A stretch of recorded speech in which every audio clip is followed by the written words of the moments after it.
What's up guys, Daniel here, and today I'll be doing a comparison between the OnePlus 6 and the Sony XZ2. As you can see already that it's much wider on the Sony versus the OnePlus 6, where you can actually see more than my shoulders, while the OnePlus 6, it's a bit cramped. There's a 5 megapixel camera on the Sony, while on the OnePlus 6 it's a 16 megapixel camera. On the back, there are two on the OnePlus 6. There's a 16 and a 20 megapixel camera, while the Sony only has one lens, one camera, which is 19 megapixels. Right now, looking at these two screens, the OnePlus 6 looks more warm, is a bit more yellow than the Sony, where it looks more green. But then again, the Sony looks really washed out. It looks really overexposed. You can't really see much of the details in the grass as much as the OnePlus 6. For vlogging, Sony has the upper hand just because it has a wider field of view.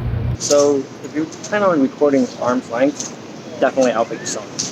In terms of the UI, I would prefer the OnePlus over the Sony just because it's faster. There are options on top where you can just get quick access to those settings versus going or pressing the button on the bottom and look for that settings and change it. It's slower, so I would prefer the OnePlus. Now going through the pictures, they're all taken in auto just because a regular consumer would most likely do that, so let's see how they look. I do like the colors coming from the Sony much better than the OnePlus just because on the OnePlus pictures, they look more processed. You can tell by the difference of contrast. On the Sony, the colors look more natural. I would say they are closer to what you see from your eyes versus the OnePlus. As you can tell, it's darker, more contrast of course, but I wouldn't say one camera is better than the other. It's all on the individual person and how they would like their pictures to come out. There are some pros and cons where the OnePlus looks more processed, so sometimes it would give off a look that you don't like. But I gotta say that OnePlus does a better job exposing the sky with the clouds. You can see more details on the clouds,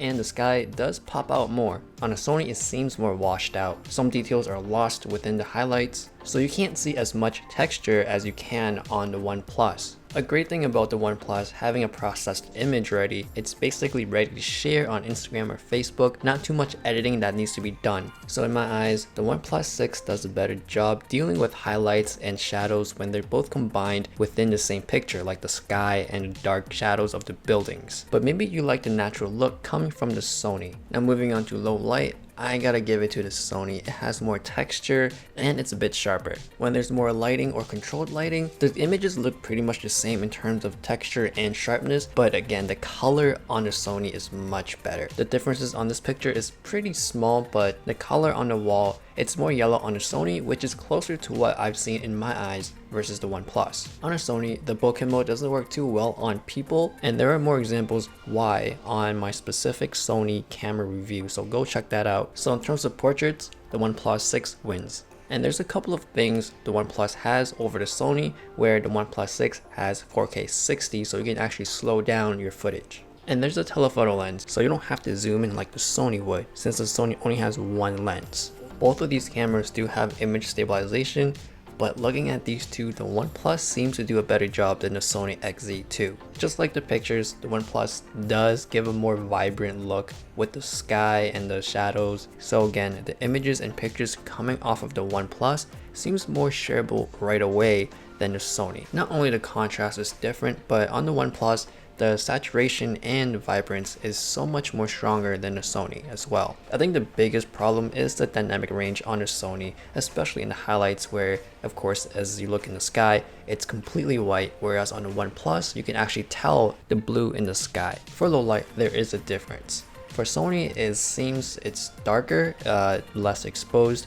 while on the OnePlus, it is more exposed, but you do end up seeing a lot more artifacts and noise, and it shifts more towards the green hue. If you shoot it in 4K 60, it is closer to what the Sony would look like, but both or all of these options do not look good in low light. So that is my overall comparison between the OnePlus and the Sony. There are things I do like about the OnePlus that the Sony is lacking and vice versa. On the Sony, when you're shooting something with strong highlights, it's gonna look blown out and you're gonna lose a lot of detail, but I do like the natural colors. On the OnePlus, the images are naturally shareable right away, the dynamic range is a bit better, but sometimes I don't like their processed images that kind of looks too harsh. So let me know what you guys think and which one you would prefer. I do have links down below for you guys to check these products out. Thanks for watching, and I'll see you guys later.